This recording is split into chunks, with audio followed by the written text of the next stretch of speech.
Dalam 2 dasawarsa terakhir, infiltrasi paham intoleran, radikalisme, dan terorisme di berbagai ranah menjadi tren yang semakin meningkat dalam lanskap keberagamaan di Indonesia. Sejumlah peristiwa sosial keagamaan yang mengarah kepada kekerasan memberikan citra suram bagi pesan keagamaan yang rahmatan lil alamin. Kecenderungan ini semakin memprihatinkan jika ditinjau dalam perspektif kebangsaan yang secara kodrati adalah majemuk baik dari sisi suku, ras, bahasa, budaya maupun agama. Dalam konteks Indonesia, potret ekstremisme semakin meruyak dalam 1 dekade terakhir. Penyerangan terhadap komunitas Ahmadiyah di Cikesik, Banten 2011, konflik Sunni Syiah di Sampang, Madura 2013, pembakaran gereja di Singkil, Aceh, dan pembakaran masjid di Tolikara, Papua 2015. Pengeboman di Jalan MH Tamrin, Jakarta 2016, serangan terhadap jemaah Ahmadiyah di Lombok Timur, NTB 2018, serangan narapidana terorisme terhadap aparat kepolisian di Rutan Makobrimob Depok 2018, dan peristiwa bom bunuh diri di 3 gereja di Surabaya tahun 2018. Fenomena keberagaman di atas masuk ke dalam sendi-sendi kehidupan masyarakat di pelbagai ranah dan menyasar generasi muda melalui pendidikan. Sejumlah studi mengkonfirmasi bahwa konservatisme agama dan gerakan-gerakan radikal meningkat di dunia pendidikan. Pada aras ini, sekolah-sekolah ditengarai menjadi ajang bagi perkembangan ideologi yang oleh Woodward disebut sebagai neo-wahabisme. Lebih jauh, studi-studi lain semakin menegaskan bahwa intoleransi dan eksklusivisme di sekolah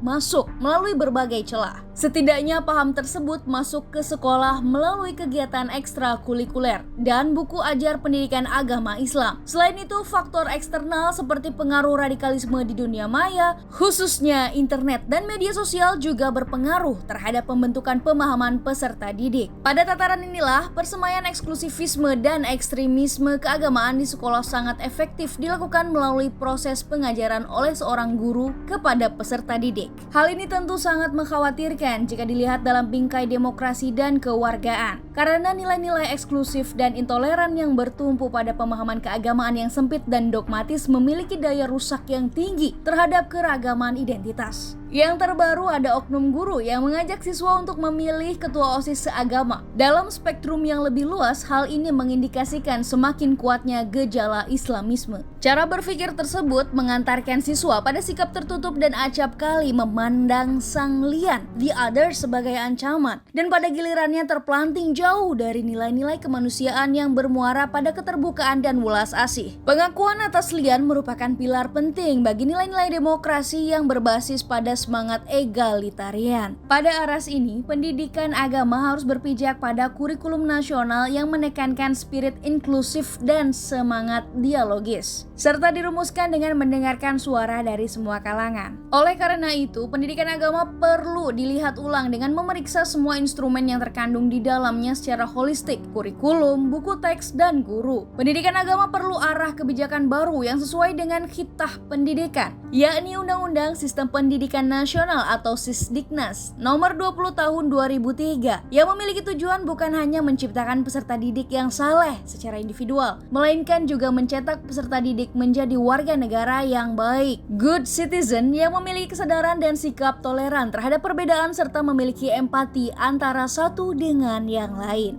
Hal terakhir ini masih menjadi pekerjaan rumah bagi semua pihak. Fakta-fakta yang disebut di atas menunjukkan bahwa pendidikan agama menjadi arena perebutan bagi nilai-nilai eksklusif yang mendorong peserta didik tercerabut dari nilai-nilai inklusif.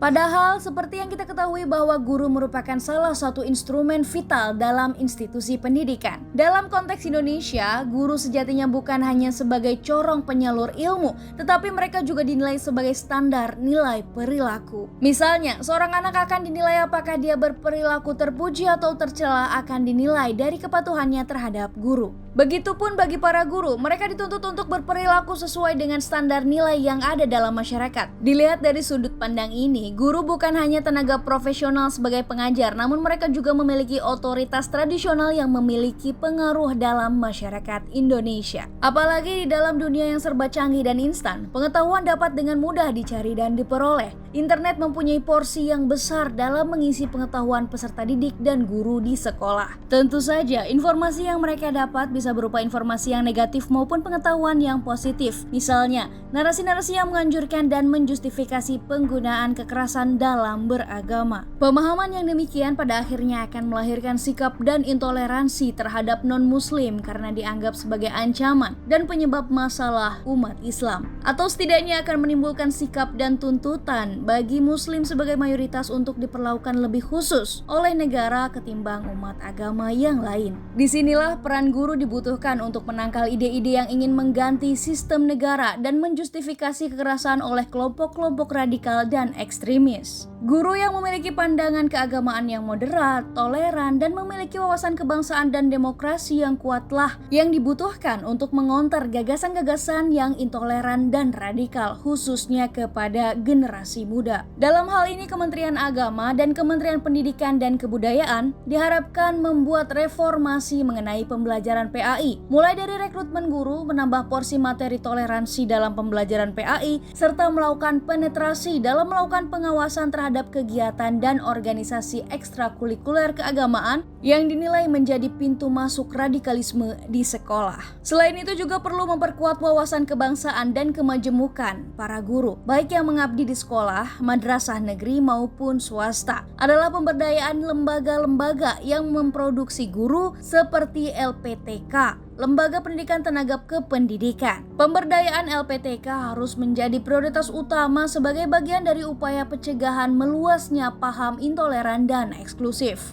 Hal yang sama juga harus dilakukan pada Lembaga Pendidikan Profesi Guru (PPG) dan Program Pengembangan Keprofesian Berkelanjutan (PPKB) yang menjadi garda terdepan dalam menciptakan pelita yang mampu menerangi jalan peserta didik dalam mengisi kehidupan berbangsa dan bernegara di masa yang akan datang.